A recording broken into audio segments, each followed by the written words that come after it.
రాళ్ళు ముళ్ళు దారులలోన బండా గొయ్యి కొండల్లోన నడిపించి నన్ను కాపాడును అయ్యప్ప.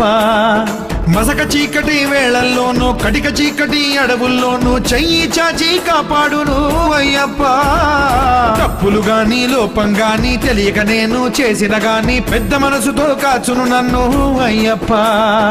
పట్టిన దీక్ష చెడిపోకుండా కష్టాలేవి దరి రాకుండా ఎప్పుడు నన్ను రక్షిస్తాడు అయ్యప్ప.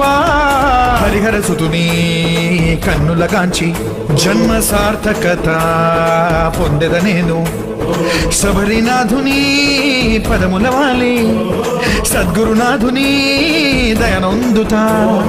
పొన్నంబల వాసుని గుంది కన్న తల్లికి ఉండే మనసు చూసొస్తాను, కొండ ఎక్కొస్తాను. ఓ స్వామి కన్నే స్వామి ఎక్కడి దాకా శబరిమలకి రా స్వామి. కన్నే స్వామి ఎప్పుడు వెళ్తావు ఇప్పుడే స్వామి.